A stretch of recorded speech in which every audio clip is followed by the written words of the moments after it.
Hi, I'm Barbara from Bee's Kitchen and Garden, where I share with you successful recipes and gardening tips. Today's recipe is going to be for a special treat. Fabulous maple walnut fudge. A wonderful treat for holidays or a special day, and you can freeze them so that when guests show up and you want to serve them something special and sweet, you'll have them ready to go. Let's get started. When making fudge, it's very important that you have all of your ingredients ready to go because you will spend all your time stirring and watching what you're doing. So make sure you have everything measured out. You will need a casserole dish for the very end to pour it into, and I use a 7 by 11 inch dish. Parchment paper, butter, chopped walnuts, 2 cups of powdered sugar, 2 cups of brown sugar, 1 small can, 5 ounces of evaporated milk, and usually on the can it will say, shake well before opening. 1/2 cup of pure maple syrup. I know it's expensive, but this is where you're going to get that wonderful maple flavor in your fudge. A hand beater or a countertop beater will work. A Pyrex or heat-resistant dish, a spatula, a saucepan with a spoon, and I think that's it, and we're ready to start. First, line your dish with parchment paper because when it's time to pour in the fudge, you need to make sure it's already ready to go. So, wash it in there. As best you can, fold over the sides so it shapes itself to the dish. And that's the best we can do for now, but it's ready to go. So set the dish aside. Next, melt your butter. 1 cup of butter, 2 full sticks of butter. As you can see, the butter is melting. It's almost completely melted. It's on a very low heat for a slow boil. And I have my evaporated milk and my brown sugar ready to go.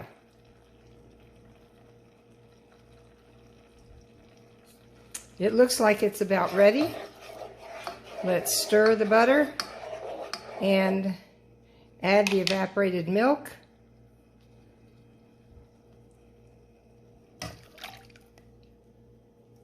And add the brown sugar. Stir well.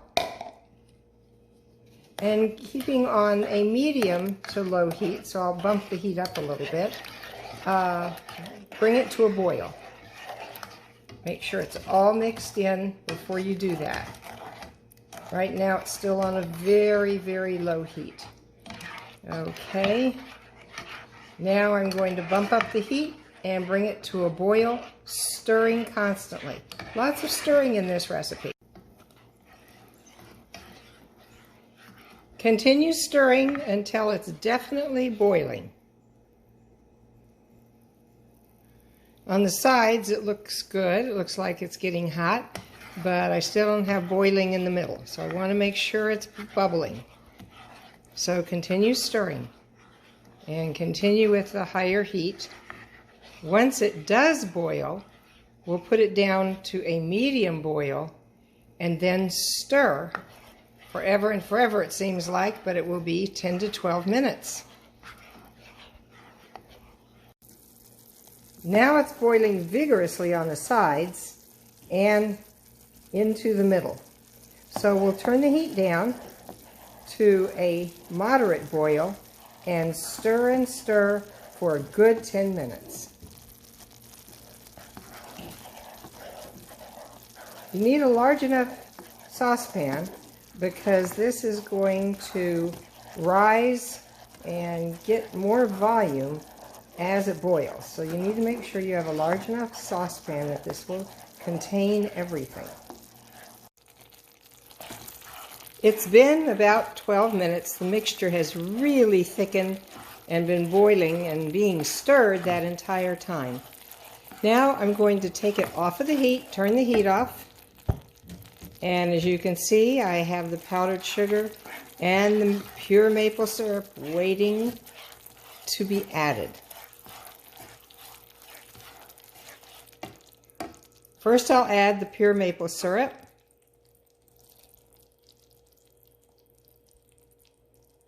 And stir that in.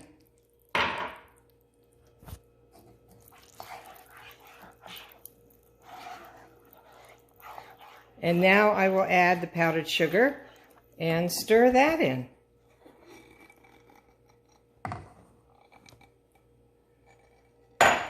Once this is stirred in, we are going to pour our fudge mixture into the Pyrex or heat-resistant bowl. Stir this really well. Pour your fudge mixture into your Pyrex or heat-resistant bowl and then beat with the hand beater for 3 to 4 minutes.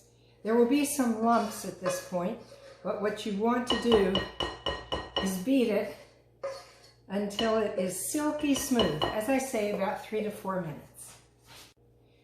Beat it on a medium speed.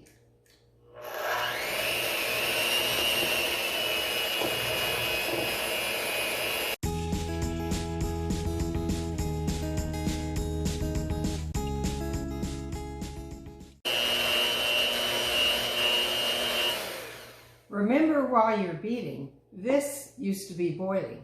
It's very hot. Resist the temptation to stick your finger in and taste it because you'll burn yourself. This is still a very hot mixture.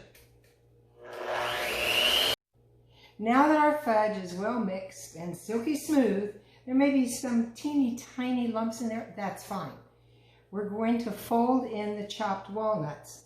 Here I have about 1 cup, maybe a little less, of chopped walnuts. I buy walnuts whole and then chop them myself depending on how large I want the pieces. So these are pretty small. You can also buy chopped walnuts already chopped at the store. Fold in your walnuts. Mix them in well. Make sure they all get into the fudge.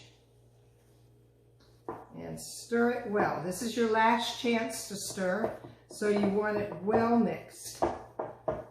After this, we're going to pour it into our prepared dish with the parchment paper, and we will be just about done. Okay, this is great. It's looking fabulous. They look like they're very well mixed. So, time to pour it in the dish. And it is hot. The bowl is hot underneath, so I need to be careful not to burn myself.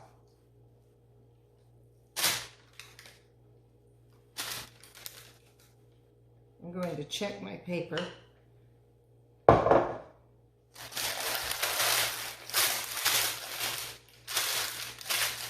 Okay, it's ready. All of it goes in. Oh gosh, that is just so fabulous. All of it goes in. Don't want to leave any of that hard work in the bowl. Even your fudge so that it's nice and flat in the dish and it's all smoothed out. Of course, where the paper is crinkly, it'll be crinkly.